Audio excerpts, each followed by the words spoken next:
Friends, welcome to Nithya's food book. இன்றைக்கி நம்ம பார்க்க போகிற ரெசிபி மட்டன் சுக்கா. இந்த மட்டன் சுக்கா ரைஸோட சர்வ் பண்ணுறதுக்கும் இதை யூஸ் பண்ணி கறி தோசை பண்ணுறதுக்கும் ரொம்பவே நல்லாயிருக்கும். இங்கே பேனில் ஒரு 10 டேபிள் ஸ்பூன் நல்லெண்ணெய் சேர்த்துருக்கேன். ஆயில் சூடானதும் 1/2 டீஸ்பூன் ஜீரகம் சேர்த்துக்கலாம். ஜீரகம் நல்லா பொரிஞ்சு வந்ததுக்கப்புறமா 6 வரமிளகாய் சீடெல்லாம் ரிமூவ் பண்ணிவிட்டு பிச்சுட்டு சேர்த்துக்கலாம். இந்த ரெசிபிக்கு சின்ன வெங்காயம் தான் நல்லாயிருக்கும். நான் இங்கே சின்ன வெங்காயம் 225 கிராம் எடுத்து வச்சுருக்கேன். இதை பொடியை ரவுண்ட் ஸ்லைஸாக கட் பண்ணி வச்சுருக்கேன். இதை சேர்த்துக்கலாம். வெங்காயத்தோட பச்சை வாசனை போய் நல்லா கண்ணாடி மாதிரி நல்லா வதக்கி எடுத்துக்கணும். வெங்காயம் நல்லா வதங்கி வந்துருச்சு. இந்த ஸ்டேஜில் 3/4 கிலோ போன்லெஸ் மட்டன் எடுத்திருக்கேன்.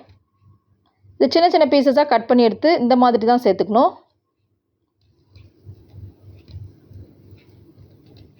மட்டனை சேர்த்துட்டு நல்லா வதக்கி எடுத்துக்கலாம். இப்போ இந்த மாதிரி நல்லா ஒயிட்டாக வந்ததுக்கப்புறமா ஒரு தட்டு வச்சு மூடிடலாம். இது ஒரு 5 நிமிஷம் விட்டு நீங்கள் பார்த்தீங்கன்னா இந்தளவுக்கு நல்லா தண்ணி விட்டு வந்திருக்கும்.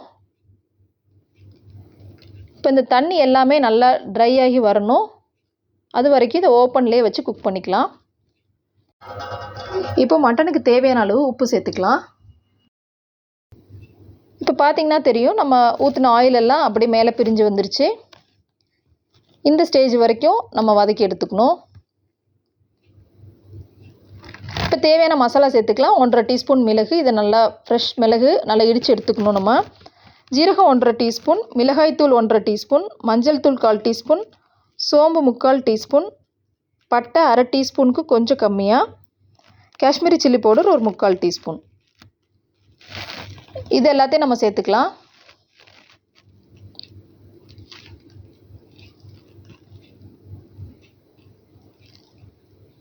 மசாலா எல்லாத்தையும் சேர்த்ததுக்கப்புறமா மட்டனோடு சேர்த்து நல்லா வதக்கிக்கலாம்.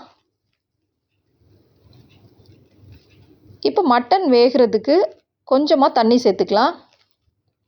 நம்ம ஏற்கனவே இவ்வளோ நேரம் வதக்கி எடுக்கும் போதே நம்மளுக்கு மட்டன் பாதி அளவு குக் ஆகிருக்கும். கொஞ்சமாக தண்ணி சேர்த்துட்டு ஒரு 7லேருந்து 8 நிமிஷம் நம்ம வேக வச்சு எடுத்தால் போதும். தண்ணியும் அதிகமாக சேர்க்க வேண்டாம், சுக்கான்றதுனால நம்ம தண்ணி கம்மியாக சேர்த்தா போதும். இப்போ ஸ்டவ் ஆன் பண்ணிவிட்டு நம்ம ஒரு 1/2 டீஸ்பூன் மிளகு ஃப்ரெஷ்ஷாக நம்ம இடித்து எடுத்துருக்கோம். இதை சேர்த்துக்கலாம்.